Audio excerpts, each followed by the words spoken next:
Dans cette édition, il sera question de l'actualité au Soudan du Sud. La rébellion et l'armée s'accusent mutuellement de violer le cessez-le-feu.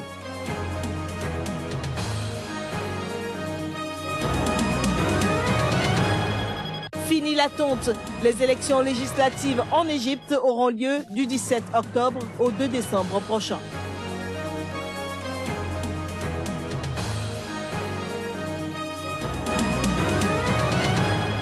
Au Japon, grande manifestation contre les lois de défense de Shinzo Abe. Les manifestants réclament la démission du Premier ministre.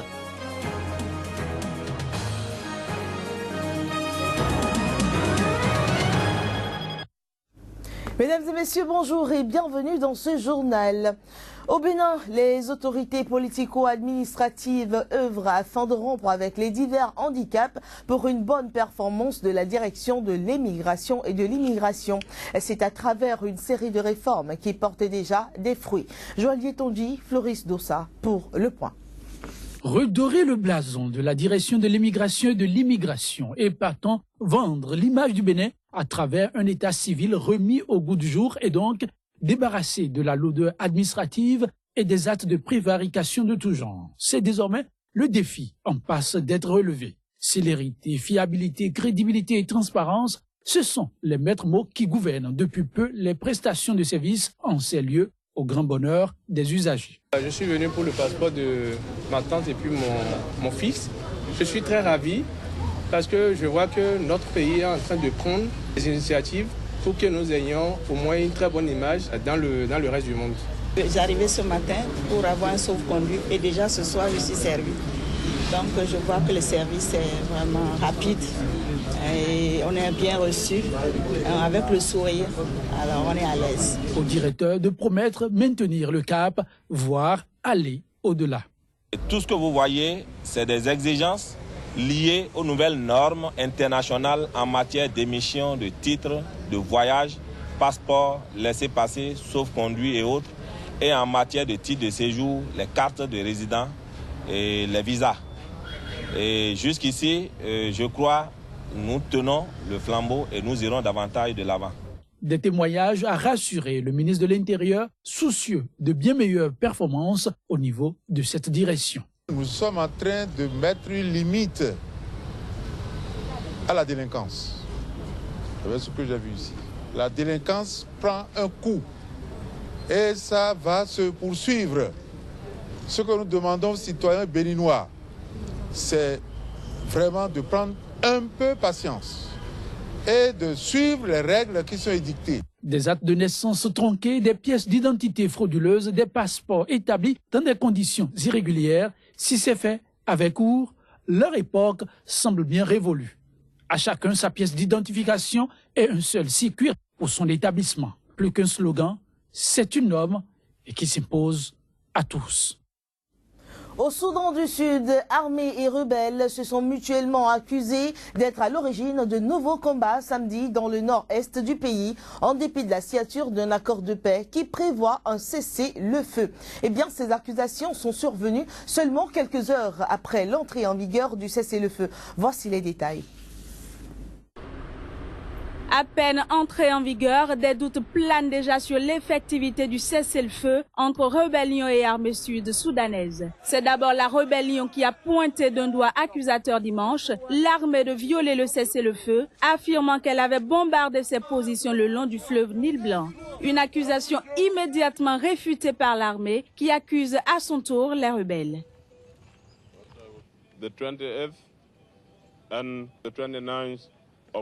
Le 28 août et le 29 août 2015, alors que le peuple soudanais célébrait la signature d'un compromis de paix entre le président de la République et le commandant en chef de la rébellion mercredi dernier, les rebelles de Riek Machar ont attaqué la ville de Malakal.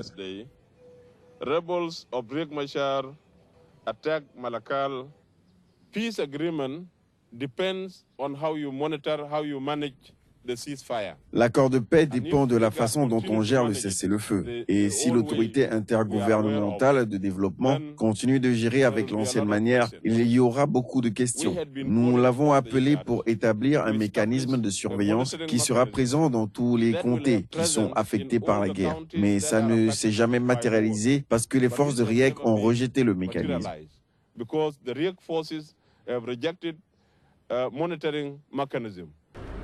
L'entrée en vigueur du cessez-le-feu résulte d'un accord de paix signé par le président Salva Kiir mercredi dernier, soit 9 jours après le chef des rebelles.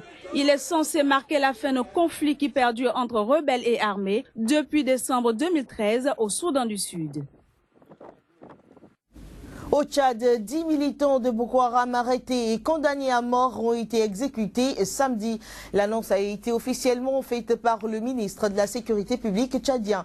Mais l'acte est décrié par les associations de défense des droits de l'homme qui dénoncent une exécution extrajudiciaire. Reportage. Ces exécutions témoignent une fois encore de la détermination des autorités tchadiennes à combattre les islamistes du groupe Boko Haram.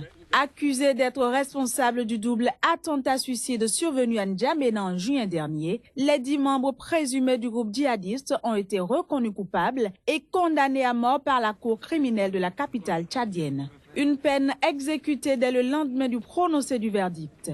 Les autorités tchadiennes ont par ailleurs mis en garde d'autres membres du groupe islamiste qui seraient tentés d'attaquer le Tchad en guise de représailles, avertissant qu'ils trouveront les Tchadiens sur leur chemin.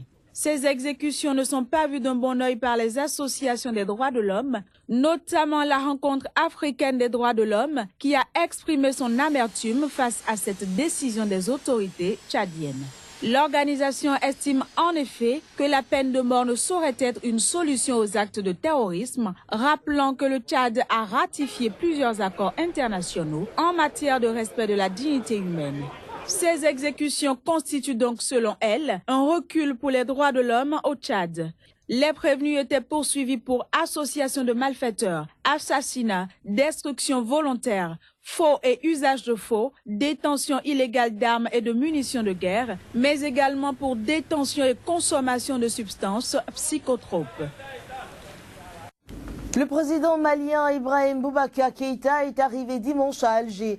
L'objectif de cette visite est de discuter avec son homologue algérien Abdelaziz Bouteflika sur la mise en œuvre de l'accord de paix dans le nord du Mali où la situation reste instable. L'Algérie, il faut le rappeler, a joué un rôle important dans les longues négociations qui ont abouti à un accord pour la paix et la réconciliation au Mali. Le dit accord a été signé par le gouvernement malien et ses alliés en mai dernier à Alger et la rébellion à dominante Touareg en juin à Bamako. Nous allons à présent parler de l'Égypte. Les élections législatives seront organisées entre le 17 octobre et le 2 décembre. L'annonce a été faite dimanche par la Commission nationale électorale. Le chef de l'armée d'alors et aujourd'hui président Abdel Fattah al-Sisi avait promis ces élections initialement pour début 2014, mais l'annonce de la date avait été plusieurs fois reportée. Les 568 députés de l'unique chambre du Parlement égyptien seront élus au cours d'opérations de vote très complexes mêlant scrutin uninominal et de liste en 2 phases. Le scrutin s'ouvrira le 17 octobre par le vote d'une partie des Égyptiens résidant à l'étranger, suivi donc les 18 et 19 octobre par les électeurs de 14 des 27 provinces du pays. Ce journal se poursuit. Parlons à présent donc du Japon. Nouvelle loi visant à élargir les prérogatives de l'armée japonaise. Un sujet qui suscite moult polémiques et colère au Japon. Dimanche, à travers une manifestation, un nombre considérable de citoyens a contesté ces lois et demandé la démission du Premier ministre Shinzo Abe. À Tokyo dimanche, des dizaines de milliers de personnes se sont rassemblées devant le Parlement. L'objectif était clair, protester contre de nouvelles lois visant à élargir les prérogatives de l'armée japonaise. Les manifestants bravant la pluie, brandissant des pancartes sur lesquelles se laissait lire entre autres « Oui à la paix, non à la guerre ». Une immense banderole réclamait la démission de Shinzo Abe. Je ne peux pas rester les bras croisés quand je pense qu'avec les dérives du gouvernement Abe, le Japon pourrait devenir un pays capable de faire la guerre.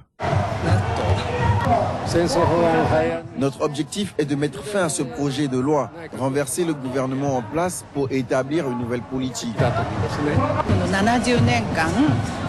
Pendant 70 ans, grâce à l'article 9 de notre Constitution, le Japon a réussi à ne pas s'engager sur le chemin de la guerre, ni subir la moindre agression.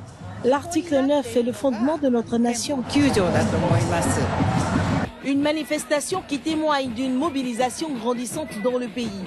Pendant ce temps, le Premier ministre conservateur Shinzo Abe et son parti libéral-démocrate espèrent faire adopter les dites lois au cours de la session parlementaire qui se termine fin septembre. Approuvées en juillet par la Chambre basse, elles sont actuellement en discussion au Sénat. En effet, le gouvernement souhaite étendre à un théâtre de conflit extérieur à la notion de défense des intérêts du pays au lieu de la cantonner au seul territoire national. Ainsi, l'armée japonaise aurait la possibilité d'épauler à l'extérieur un allié en difficulté, en premier lieu les États-Unis. Mais cette extension des prérogatives des forces d'autodéfense nippones fait craindre aux Japonais de voir leur pays pris au piège dans un conflit lointain. Nouveau naufrage au large des côtes libyennes dimanche. Le Croissant Rouge libyen s'apprêtait à récupérer 7 corps échoués sur une plage. Et bien des dizaines de migrants avaient péri jeudi au large de la ville libyenne de Zouara dans le naufrage de leur embarcation. Selon Mohamed Al-Mistrahi, porte-parole du Croissant Rouge libyen, 126 corps ont été récupérés et 198 personnes sauvées, mais il reste entre 50 et 60 personnes portées disparues. La Libye et ses 1770 km de côte sont devenus une plaque tournante de l'immigration clandestine en l'absence de contrôle des frontières et du peu de moyens de ses gardes-côtes. Et voilà qui vient mettre un terme à cette édition. Mesdames et messieurs, ravis de vous l'avoir présenté. Nous vous souhaitons déjà une agréable journée et